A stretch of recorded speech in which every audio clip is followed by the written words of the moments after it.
오늘 우리에게 주시는 하나님의 말씀은 신명기 5장 19절 말씀과 에베소서 4장 28절 두 구절 말씀입니다. 먼저 신명기 5장 19절 말씀부터 함께 보도록 하겠습니다. 짧은 말씀인데요, 우리 함께 읽도록 하겠습니다. 도둑질하지 말지니라. 한 번 더 읽겠습니다. 도둑질하지 말지니라. 에베소서 4장 28절 말씀인데요, 읽겠습니다.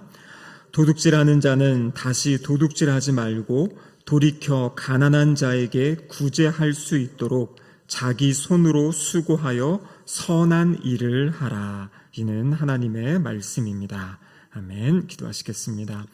하나님 아버지 감사드립니다. 이번 한 주간의 삶의 자리도 주님 저희와 동행하여 주시고 함께하여 주셨다가 이 금요일 저녁 주님 앞에 나와 함께 찬양하며 또 우리의 기도의 제목으로 올려드리고 또 주의 말씀 들을 수 있는 은혜 주심에 감사드립니다. 성령 하나님께서 이곳 가운데 친히 임재하여 주셔서 이 시간 말씀을 통하여 우리 각 심령에게 이야기하여 주시고 우리의 영혼을 깨우쳐 주시며 우리의 삶의 방향이 하나님이 기뻐하시는 그 뜻에 맞춰져 가는 은혜의 시간 되게 하여 주시옵소서. 설교자 입술을 주장하시사 하나님의 말씀을 밝히 드러낼 수 있도록 역사하여 주시옵소서. 예수님의 이름으로 기도드립니다. 아멘. 한 주간 잘 지내셨습니까? 벌써 우리 10계명 가운데 8번째 계명의 말씀을 살펴보려고 합니다. 오늘 8번째 계명은요, 아주 간단하죠. 도둑질하지 말지니라. 여러분, 도둑질하지 말지니라, 이 말씀을 들으면 어떤 생각이 나십니까? 나는 남의 지갑을 훔친 적이 없다. 나는 가게에서 또 물건을 훔친 적도 없다. 그러니까 이 말씀은 나와는 별 상관없다 라고 이렇게 생각하실 수 있는데요, 물론 우리는 법적으로 어떤 이러한 절도죄를 범하며 살아오지는 않았을 것입니다. 하지만 오늘 이 본문의 의미는요, 단순히 그 도둑질, 무엇인가를 훔치는 그것만을 뜻하지 않습니다. 그것보다 더 넓은 그런 의미를 포괄하고 있습니다. 어떤 것을 묻고 있냐면요, 남의 몫을 정직하게 대하고 있는가? 우리에게 맡겨진 시간과 책임을 성실하게 감당하고 있는가? 가난한 자들의 권리를 외면하고 있지는 않은가? 또 하나님께 돌려야 할 것을 내가 붙들고 있지는 않은가? 단순히 무엇을 훔친다, 내가 뭘 가져온다라는 차원이 아니라 내가 마땅히 해야 할 것이 있다라는 그 내용이 이 말씀에 담겨 있다라는 것입니다. 첫 번째로요, 도둑질하지 말라. 여러분, 여기 도둑질하다라는 것의 의미가 무엇인지 아시죠? 여기서 말하는 것은 사람이나 이웃의 소유물을 은밀하게 자기의 소유로 취하는 것. 그러니까 이게 사람일 수도 있고요, 어떤 가축일 수도 있고 다른 사람의 물건일 수도 있습니다. 그래서 사람을 취하는 경우가 어떤 것입니까? 사람들의 자유를 박탈하고 그들을 노예화해서 그들을 취하는 행동이 있고요, 또 우리가 알다시피 어떤 사람을 유괴한다든지 그런 모습들이 바로 사람을 도둑질하는 그러한 모습입니다. 여러분, 성경을 보면요, 성경뿐만 아니라 이 인류 역사를 보면 이 도둑질의 이야기는 이 옛날부터, 오래전부터 있어 왔습니다. 사실 아담과 하와의 타락, 선악과를 따먹은 사건, 이것은 하나님의 말씀을 어기고 반역한 사건인데요, 이 사건을 또 다른 면으로 보면 인간이 바로 하나님의 자리를 도둑질하려 했던, 하나님이 왕이시고 주인인데 그 자리를 자기가 차지하려 했던 그러한 모습이 바로 아담과 하와의 일에서 나타나고 있습니다. 여러분 잘 알고 계시는 이스라엘 백성들이 이 가나안 땅을 정복할 때, 그때 이제 여리고성을 처음으로 무너뜨렸지 않습니까? 그때 어떤 일이 있습니까? 하나님께서 이 모든 전리품을 다 하나님께 바치라고 했는데요, 그때 한 사람, 아주 간사한 사람이라고 했죠. 이 아간이라는 사람이 거기에 외투와 금과 이런 것들을 훔치게 됩니다. 그래서 그 한 사람이 그 훔친 도둑질 때문에 그 다음 아이성 전투에서 이스라엘 백성들이 패하는 그러한 장면을 보여주고 있습니다. 여러분, 우리가 잘 알고 있는 예수님의 제자 가룟 유다. 여러분, 우리는 예수님의 제자 가룟 유다가 마지막에 예수님을 이렇게 판 그 사건만 기억하고 있는데요, 사실 요한복음 12장 6절에 보면 유다를 향해 이렇게 이야기합니다. 그는 도둑이라 돈꾀를 맞고 거기 넣은 것을 훔쳐갔다. 그래서 지금 12명의 예수님의 제자들과 예수님이 함께 다니실 때 유다의 역할은 뭐냐면 회개하는 역할이었어요. 회개. 그래서 이것을 가지고 먹을 거를 사기도 하고 사람들로부터 받은 거를 이렇게 운용하던 사람인데요. 예수님이 그걸 알고 계신 거죠. 도둑이다. 돈꾀를 맡고 있는 것에서 중간중간에 돈을 빼갔던 그러한 모습을 성경은 기록하고 있습니다. 초대교회가 막 성장하던 시기 이 예루살렘 교회 안에 커다란 범죄가 있었죠. 어떤 일입니까? 아나니아와 삽비라라는 사람들. 하나님께 자신의 모든 것을 바치겠다고 이야기하고 바치지 않고 따로 어떤 것을 챙겼죠. 그래서 아주 무섭게 하나님이 이 두 부부를 심판하시는 그런 장면이 바로 사도행전에 또 기록되어져 있습니다. 그럼 그렇기 때문에 이 도둑질이라는 것은 우리의 일상에 아주 다양한 모습으로 나타날 수 있다라는 것이에요. 제가 여러 가지 도둑질의 상황들을 이야기해 드릴 테니까요. 혹시 나는 그런 모습에서 이 이야기 가운데 내가 잘못하고 있는 것은 있진 않은지 우리의 모습을 한번 돌아보면 좋겠습니다. 첫 번째로요, 우리 레위기 19장 35절 말씀인데요. 같이 한번 읽어보겠습니다. 너희는 재판할 때나 길이나 무게나 양을 잴 때에 불의를 행하지 말고. 자, 여기서 말하는 중요한 것은 무엇이냐면 부정직한 상거래를 하는 것, 그것은 바로 도둑질이다 이렇게 얘기합니다. 여기 길이나 무게나 양을 잰다. 이게 무슨 말일까요? 어떤 저울을 재고 어떤 도량형 이런 걸 가지고 속이는 경우들이 있죠. 추를 바꾸고 우리도 예전에 보면은 이렇게 이 침을 이렇게 앞으로 당겨 놓는다든지 해가지고 무게를 속였던 어떤 그런 모습들이 있지 않았습니까? 그것이 바로 도둑질을 하는 거죠. 그래서 물건의 함량을 속여 판다든지 아니면 원래의 가격보다 터무니없이 비싸게 파는 어떤 그런 모습들, 그것이 바로 도둑질이다 이야기합니다. 이것뿐만 아니라요, 우리 성도들이 경제 활동을 해가는 가운데 이 돈이 오가는 자리, 또 어떤 계약을 하는 어떤 그런 상황, 어떤 거래처에서의 이런 계약의 상황, 이것에서 혹시 우리가 잘못된 일을 다른 사람을 속이고 있다면 그것은 오늘 본문에서 말하는 도둑질이다라는 것을 기억하시기를 바랍니다. 그리고 시편 37편 21절에 보면은요, 또 이런 말씀이 있습니다. 같이 한번 읽어보겠습니다. 악인은 꾸고 갚지 아니하나.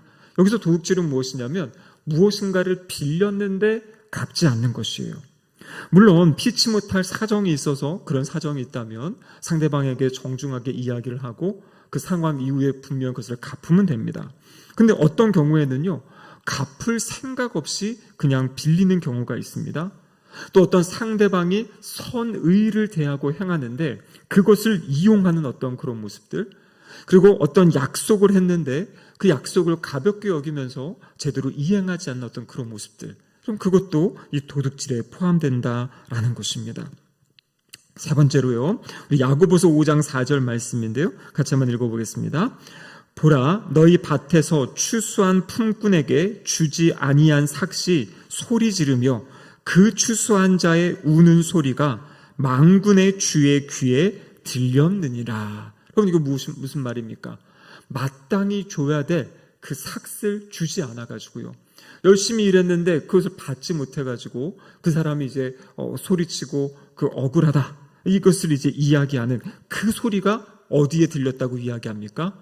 만군의 주의 귀에 들렸다. 하나님의 귀에 들렸다라는 것이에요.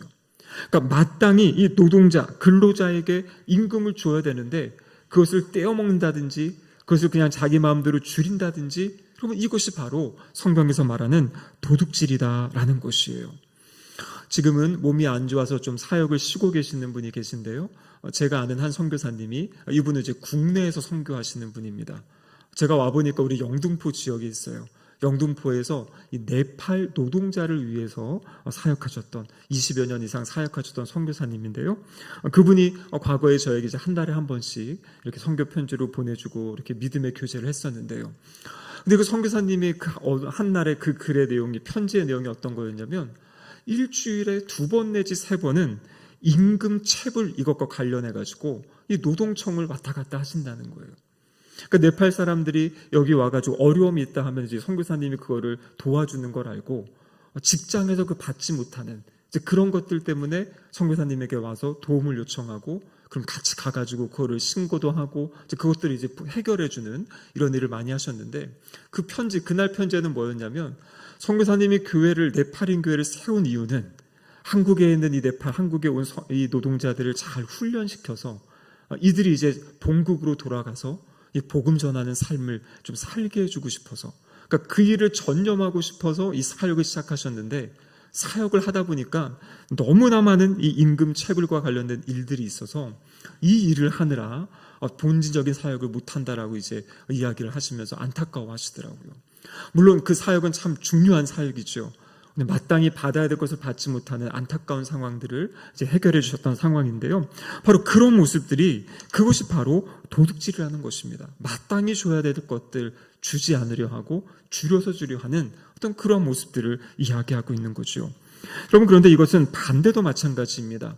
일하는 사람의 입장에 있어서도요, 본인에게 주어진 근무 시간, 일하는 시간은 바로 그 사용자가 그것에 대해서 돈을 이제 임금을 주는 거지 않습니까? 그렇기 때문에 그 정해진 시간 안에 자신의 책임을 성실하게 감당하는 것, 이것이 바로 하는 것이고요. 그 시간에 어떤 근무 태만이라든지 그 시간을 어떠한 자신의 어떤 유익을 위해 사용한다면 그것도 바로 하나님 앞에서 도둑질이다라는 것을 이야기하고 있는 것입니다. 물론 일의 자리에서 계속 일할 수 없기 때문에 쉬는 시간도 필요하고 교제 시간도 필요하지만 그것을 넘어서는 마땅히 해야 될 것들을 하지 않고 미루고 이제 그렇게 이제 일하는 모습들, 그것도 바로 도둑질의 모습이다라는 것입니다. 또 출애굽기 22장 25절에 보면 이렇게 기록되어 있죠. 같이 한번 읽어보겠습니다. 내가 만일 너와 함께한 내 백성 중에서 가난한 자에게 돈을 꾸어주면 너는 그에게 채권자같이 하지 말며 이자를 받지 말 것이며. 여기 보면은요, 아예 여기서는 지금 이자를 받지 말아라 이렇게 이야기하는데요, 신명기 말씀에 보면은 형제, 그러니까 이스라엘의 같은 동족에게는 이자를 받지 말고 타국인의 경우에는 이자를 받아라, 그러한 말씀이 신명기 23장에도 있습니다. 근데 오늘날에 보면 당연히 이자가 있는 거죠. 근데 여기서 말하는 건 뭐냐면 원래 어느 정도 수준 이상의 너무나 높은 이자를 받는 어떤 그런 행위들, 그래서 우리도 보면은 그런 거 있지 않습니까? 일반의 기준보다 많이 받아가지고 어떤 폭리를 취하려는 그러한 모습이 도둑질의 모습이다라고 성경은 이야기하고 있습니다. 그래서 우리 기독교 전통에 보면 음식을 사거나 추위를 위해서 어떤 옷을, 그러니까 너무나 힘들고 어려운 사람들, 그런 분들에게는 이자를 아주 조금만 받고 이제 그렇게 이제 빌려주는 어떤 그러한 모습들을 이야기하고 있어요. 그래서 종교개혁자 칼빈 같은 경우에는요, 이러한 기준을 세웠다고 합니다. 음식을 사거나 추위를 피하려고 의복을 사기 위해 빌리는 사람에게는 이자를 받아서는 안 된다. 대신에 어떤 산업 자금으로 쓰려고 할 때, 장사 미천으로 이용하고자 할 때에는 돈을 빌려주고 정당한 이자를 받을 수 있다. 이것이 바로 이제 종교개혁 시대에 어떤 있었던 그러한 모습입니다. 그래서 터무니없는 어떤 이자로 폭리를 취하려는 그런 모습들이 바로 도둑질의 모습이다라는 것입니다. 또 출애굽기 23장 8절 말씀 같이 한번 읽어보겠는데요. 너는 뇌물을 받지 말라. 뇌물은 밝은 자의 눈을 어둡게 하고 의로운 자의 말을 굽게 하느니라. 부당한 뇌물을 받는 것도 도둑질하는 것이다, 이렇게 이야기하고 있어요. 그러니까 이게 선물과 뇌물은 다르지요. 이 뇌물이라는 것은 무엇입니까? 어떠한 대가를 바라고 그것을 주는 것이고요. 그래서 받는 사람도 뭔가 마음이 이게 흔들리는 거죠. 여기 보면은 밝은 자의 눈을 어둡게 하고 의로운 자의 말을 굽게 하는, 그것이 바로 어떤 뇌물입니다. 선물은 무엇입니까? 대가 없이, 그리고 어떤 사심 없이, 그래서 주는 사람도 기쁘고 받는 사람도 기쁜 것이 선물이잖아요. 근데 뇌물이라는 것은 주는 사람도 꺼리껴지고 받는 사람도 불안해하는 것이 바로 뇌물인데요. 그 뇌물을 주고받는 이런 모습들도 이것이 정의를 흐리게 하는 것이기 때문에 도둑질의 모습이다라고 이야기를 하고 있습니다. 오늘날 우리가 생각할 수 있는 내용들 가운데 이런 것도 있죠. 어떤 다른 사람의 상표를 도용한다든지, 어떤 다른 사람의 지적인 소유권, 그런 것들을 이제 도용하는 어떤 모습들, 다른 사람의 논문을 표절한다든지, 또 시험 볼 때 부정행위하는 행동, 이런 것들이 다 이제 도둑질이죠. 탈세하는 것, 그리고 남의 어떤 인터넷 홈페이지에 무단으로 광고를 올린다든지 뭐 이런 모습들, 이것이 바로 이 전체적인 맥락에서 봤을 때 이것이 다 여기 말씀하시는 도둑질의 내용이다라는 것입니다. 지금까지 살펴본 것들은 이제 사람들과의 관계에서의 어떤 도둑질이라면요, 하나님의 것을 도둑질할 수도 있어요. 그럼 오늘 본문 말씀에 보면은요, 앞에 무엇을 도둑질하지 말라고 없어요. 여기 다 들어가는 것이에요. 사람들과의 관계에서 도둑질하지 말고 하나님 앞에서 도둑질하지 말아라. 그러면 하나님 앞에서 우리가 도둑질할 수 있는 것이 무엇입니까? 하나님이 정하신 날, 하나님이 우리에게 하던 일을 멈추고 하나님 앞에 나와서 예배드리라고 하는 그날을 바로 지키는 것. 그러니까 그날을 지키지 않고 그날을 내 마음대로 사용한다면 우리가 나를 도둑질하게 되는 거죠. 또 무엇이 도둑질할 수 있습니까? 하나님이 주신 그 물질, 하나님이 물질을 주시고 그것에 대해서 하나님께 또 드릴 것을 이야기하는데 그것을 제대로 지키지 않을 때 그것을 도둑질하는 것이다 라고 이야기할 수 있는 거죠. 우리가 잘 알고 있는 말라기 3장 8절 말씀인데요, 우리 같이 한번 읽어보겠습니다. 사람이 어찌 하나님의 것을 도둑질하겠느냐?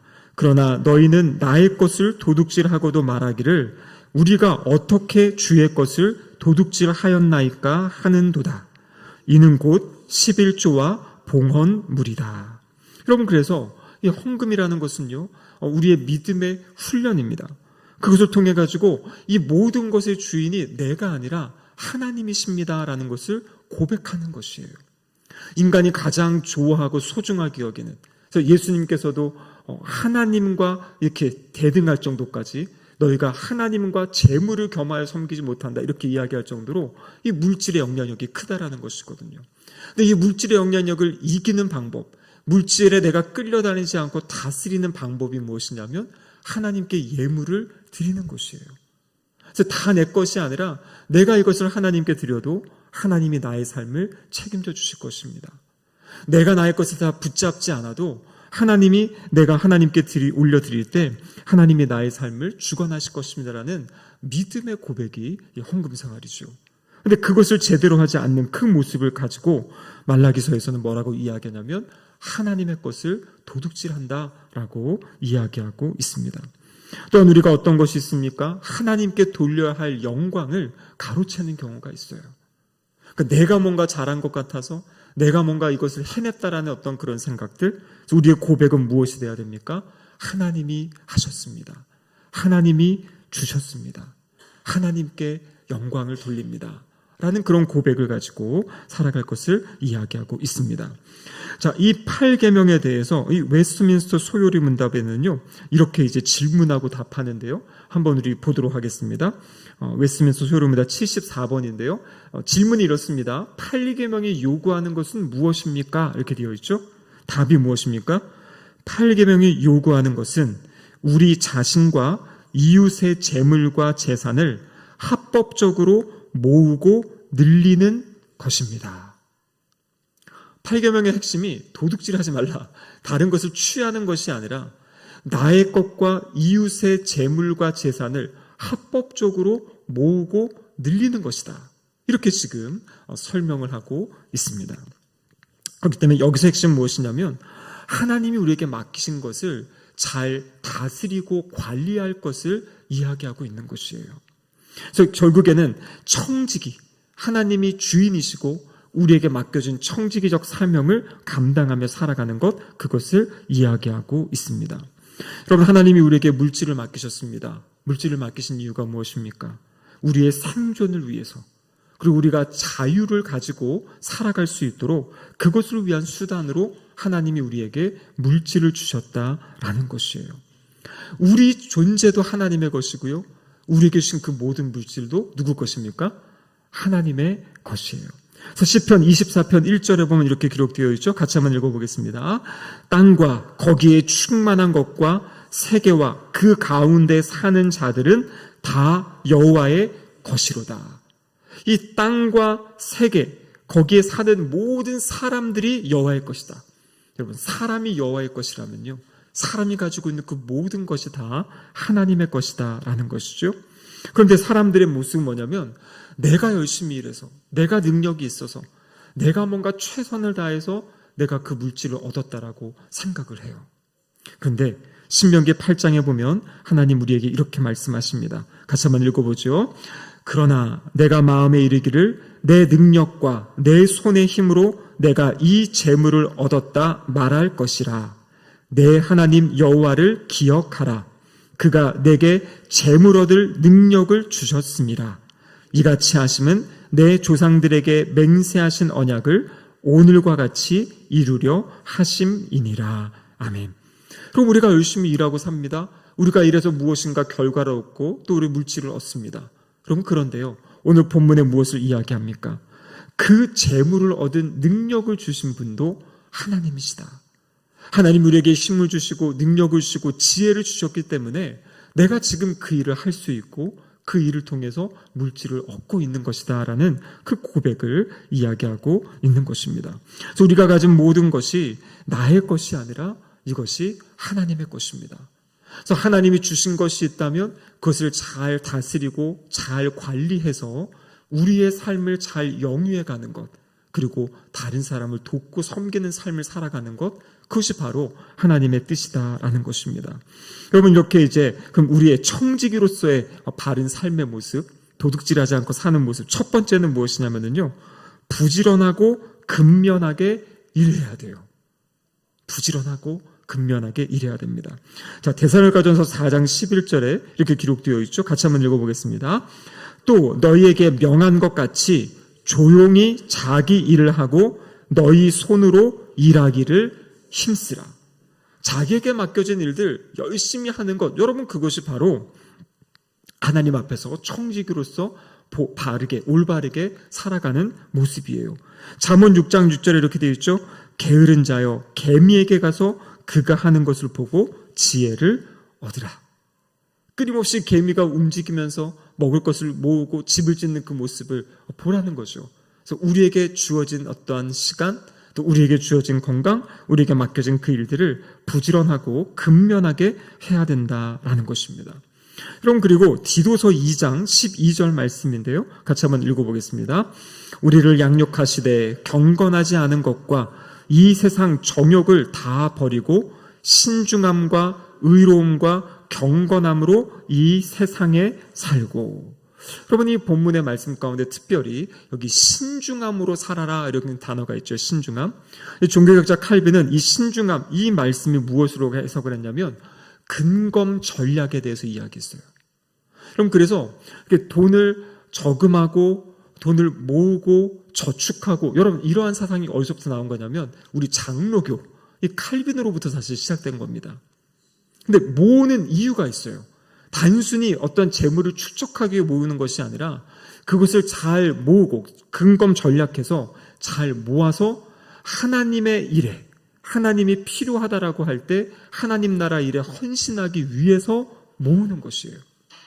무조건 쓰지 않고 나는 모을 것이다, 모으는 자체가 목적이 아니라 나의 것을 잘 줄이고 과소비하지 않고 과하게 삶을 살지 않고 전략하고 아끼면서 그것을 모아놨다가 하나님께서 필요하시다 할 때 그것을 하나님 나라를 위해 드리기 위해서 그렇게 이제 근검 전략하게 살라. 이것이 바로 성경에 나와 있는 그런 성경의 가치다라는 것입니다. 그리고 마지막으로 이제 오늘 본문 에베소서 4장 28절 말씀인데요. 같이 한번 읽어보겠습니다. 도둑질하는 자는 다시 도둑질하지 말고 돌이켜 가난한 자에게 구제할 수 있도록 자기 손으로 수고하여 선한 일을 하라. 지금 여기 보면 나와 있죠. 도둑질하는 자, 도둑질하지 말아라. 거기서 멈추는 것이 아니에요. 그것으로 이 8계명을 지키는 것이 아닙니다. 무엇을 이야기합니까? 가난한 자에게 구제할 수 있도록, 가난한 사람을 도울 수 있도록 자기 손으로 수고하여 선한 일을 하라. 이렇게 말씀하고 있어요. 그럼 그래서 우리는 이러한 기도를 하면 좋을 것 같아요. 하나님, 저의 삶 힘들지 않고 어렵지 않고 밥 굶지 않고 살아가게 해주세요. 여러분, 이 차원의 기도가 아니라 하나님, 저의 삶을 살아가는 것과 저의 삶을 통해서 저의 수고와 노력을 통해서 다른 사람들을 돕고 섬기는 삶을 살 수 있도록 저에게 그렇게 힘을 주시고 능력을 주세요. 단순히 나의 삶의 자리를 지켜가는 것이 아니라 나의 삶을 통해 다른 누군가를 세워주고 살려주고, 단순히 어떠한 육신적인 연약함들을 채워주는 것만이 아니라 정말 복음으로, 우린 그 성도들이니까요, 정말 그들에게 필요한 그 복음을 전하기 위해서 그 영혼들을 돕고 섬기는 삶, 그 삶을 살 수 있도록 내가 일한 것에 하나님 풍성한 은혜를 주시고 아름다운 결실을 달라고 기도하는 그러한 삶을 살아갈 것을 이야기하고 있습니다. 그러면 예수님께서도 말씀하셨죠. 가난한 자들을 돕는 것은 하늘의 보화를 쌓는 것이다. 그럼 이것은 예수님이 하신 말씀입니다. 우리가 이 땅에서 가지고 갈 수 있는 게 없어요. 그렇죠? 그런데 이 땅에서 가난하고 연약한 사람들을 섬긴 것, 그럼 그것을 하늘의 보화를 쌓는다. 다른 말로 무슨 이야기겠습니까? 하나님이 우리의 그 삶을 기억하신다라는 것이요. 하나님이 우리의 그런 삶을 주목하신다라는 것입니다. 여러분, 그렇기 때문에 이 8계명, 도둑질하지 말라. 여러분, 이것 핵심이 아니라 도둑질하지 않는 것, 여기에 그 중심이 아니라 이건 당연한 거고요. 우리의 삶에 무엇을 말씀하시냐면 주는 삶을 살아라. 열심히 일하고 수고하고 노력해서 그것을 가지고 다른 사람을 돕고 섬기고 하나님 나라를 위해 헌신하는 삶을 살아갈 것을 이야기하고 있습니다. 우리 주님이 보여주신 삶이 무엇입니까? 하나님이 세상을 이처럼 사랑하사 독생자를 주셨다. 그래서 하나님께서 우리에게 예수 그리스도를 주셨지요. 예수님께서는 우리를 사랑하셔서 어떻게 하십니까? 자기의 몸을 버리셨다라고 성경에서 이야기합니다. 이 십자가의 사랑, 이 십자가의 은혜를 경험한 우리들을 우리의 삶의 자리에서 하나님이 주신 것으로 나누며 섬기는 삶을 살아갈 수 있어야 됩니다. 자기 수입 가운데 어느 정도를 섬겨야 되는가? 여러분, 이거는 각자 다 다른 거죠. 근데 하나님 앞에서 기도하면서 하나님, 제가 이것을 줄여서 이것을 아껴서 또 이렇게 섬기기 원합니다. 그러한 모습들로 하나님 나라를 섬길 때 하나님 우리의 삶을 기쁘게 받으실 줄로 믿습니다.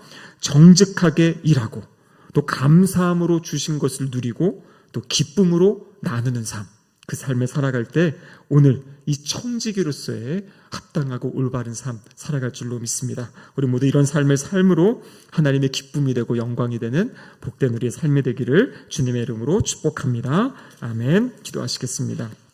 하나님 아버지, 감사드립니다. 오늘 8계명, 8번째 계명을 통하여 우리가 이 땅을 살아갈 때 어떠한 마음을 가지고 또 어떠한 태도로 살아가야 될지 말씀하여 주심에 감사드립니다. 주님, 우리에게 허락하신 아름다운 것들, 주님, 하나님 나라를 위하여 이웃을 위하여 나누며 섬기며 살아가는 우리의 삶이 되게 하여 주셔서 하나님의 기쁨이 되고 하나님의 영광이 되는 거룩한 성도들 되게 하여 주시옵소서. 예수님의 이름으로 기도드립니다. 아멘.